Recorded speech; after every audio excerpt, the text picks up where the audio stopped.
14 and a half years of tears I just unleashed. Let me explain. I always start off with my testimony because we overcome the devil by the blood of the Lamb and the word of our testimony. It's powerful, your testimony of who you were and where God's brought you and who you are today. 2007, December 19th, right before Christmas, my children were taken away from me in Madera, California, rightfully so. I was a horrible abuser, mentally, emotionally, just like my dad. They were taken from me suddenly. I didn't see them for 2 years. And then over the next 10 and a half years, I saw them less than 10 times.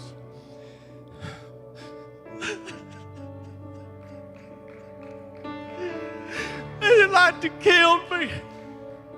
But instead of going back to drug addiction and alcoholism and womanizing and addiction of every form, God began to transform me.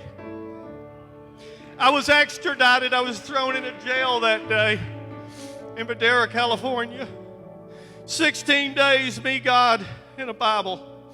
You see, I was born again in a prison March 19th, 1990 on a 20-year sentence when I wasn't even supposed to go to prison. But oh God, He knows what He's doing. All things work together for good. Doesn't say all things are good, it says all things work together for good. For those who love God and are called according to His purpose. The good, the bad, the ugly.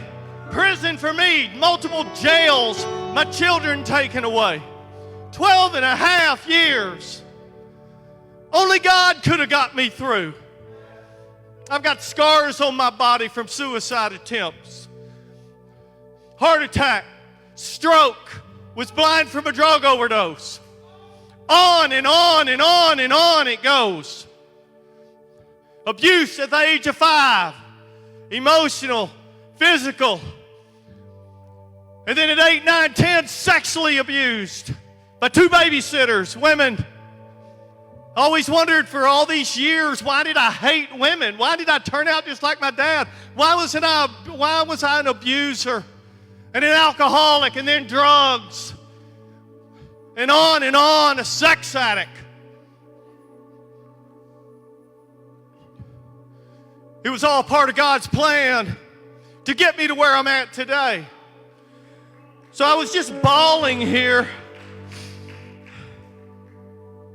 because my prayer when I got extradited from Madera, California back to Dallas, and I turned back to Jesus. I'd spent 16 days in a jail before they extradited me back. And when I got home to Dallas, I prayed God for restoration. If God would have told me it would have been 12 and a half years, I don't know. God, I don't know. I don't think I'd have made it. I don't think I'd have made it 12 and a half years. But I continue to seek God, seek God, seek God. And 2 years, a month and a half ago, our children's mother called me. And she said, Clark, would you consider moving to Georgia? Our children could use your support. And I just bought a home and land, and I didn't really have to pray. But God just sure said, son, it's time. 12 and a half years. So I came here. But over those 12 and a half years,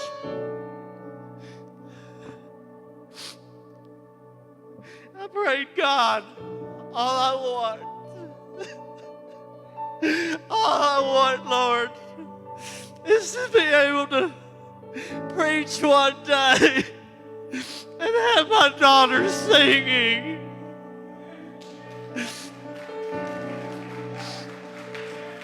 And today, 14 and a half years later, my daughter was up here singing, and suddenly Thursday or Friday, Pastor called me and said, Adam Mark had to cancel. Would you preach? I said, of course. And then Kelsey comes up. She was over Friday night. She stopped by my place. We walked down, and we were sitting on a swing.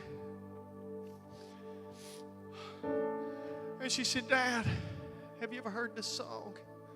And it's a song she just sang. She's never sang it before.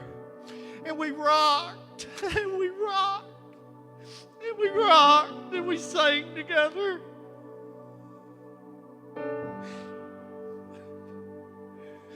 You see, God knows what He's doing.